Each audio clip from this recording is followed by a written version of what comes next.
Okay? Now, when it comes to Espanol, right? Most of our, well, no, I shouldn't say that. All of our verbs change depending on the subject of the sentence. Okay? In English, it does not happen a lot. Okay?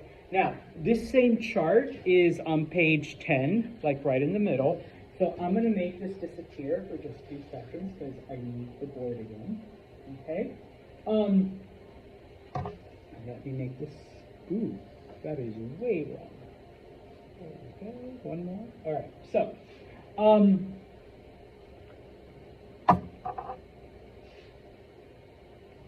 to eat. Put food in your mouth, chew, chew, chew, swallow. Okay? If you're talking about yourself, it's just I eat. Okay? I eat pizza, I eat lunch, I eat whatever. Okay? If I'm talking to Caden and I tell him, yeah, like, you eat pizza. I see you every day in the cafeteria. You eat pizza. Okay, or do you eat French fries? Or do you eat, whatever? Do you eat lunch here at MV? Okay, eat, all right? Now, if I'm talking about someone, like I'm talking about Riley, I'm sorry, Señorita Bush. I'm gonna have to use your last names. I'm talking about Señorita Bush. I would say she, and I can't spell English today, lo siento. She eats. Okay. Okay. So we do add an S. Okay. Now, in Espanol, though, each one of these sentences would take a different form, a different word. More different than just adding an S. Okay. So that, let's go back to this. When it comes to, no, actually, because, where is it? Because you do have it in El Libro. You can just look at the Libro. The verb to be, which I'm glad it's the first one we're learning, because it is the only one that literally acts like Spanish. Okay? The verb is to be. If you want to describe yourself, do you say I be the same way you say I eat? No. What do you have to change the word be into? And. I am. If I'm talking to Hayden, can I say you am? We have to change it to are. Okay? And you definitely don't want to say you be, although I've heard it, if it's wrong. Okay? And if we are talking about Señorita Bush, she am, she are, she is. Yeah. Okay? FYI, every verb in Spanish is like this. You're going to get a change. Okay? So, the only one we're focusing on today, though, is the verb to be, which, and I'm sorry, the one person who asked it, I can't remember her name. In Spanish, we actually have 2 verbs that mean to be, okay? We have ser, so like yo soy means I am, and we have the verb estar, so like yo estoy means I am. Even though they mean the exact same thing in English, we actually use them differently in Espanol.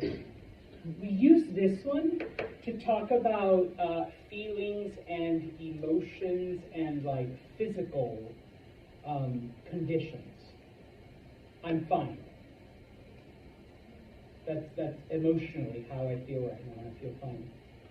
I'm having a bad day. Emotionally, like this day sucks. Okay? Same thing with this. All right? These are physical conditions. I'm sick. I'm tired. Okay? Now, we're not going to do this one today, but I just wanted to point out the difference.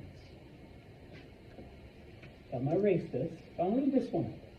Because the verb ser, to be, we use it for a couple of things.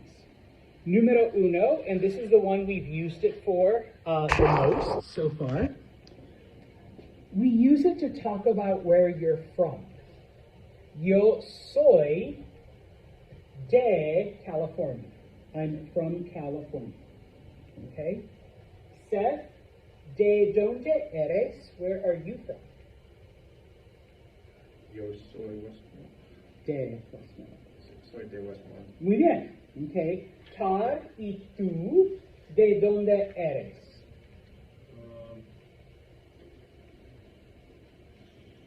This is also like where I'm from. Yeah.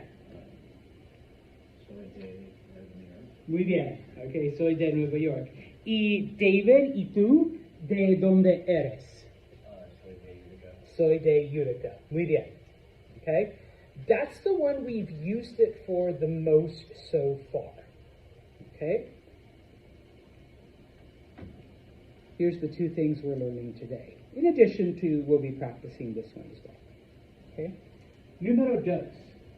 We also use it to describe someone, either their personality or their physical appearance. Okay? So I can say, for example, yo soy inteligente. Yes, Todd. For the other one that you had erased, you had talked about being sick as a physical thing. So would this not fall under being? No, because this is a description of you as opposed to your condition. You're sick, you're tired, or your emotional state. So like we also in English can say you look sick. Yeah. Which would also be a description. So does that also still fall into the same category here or no?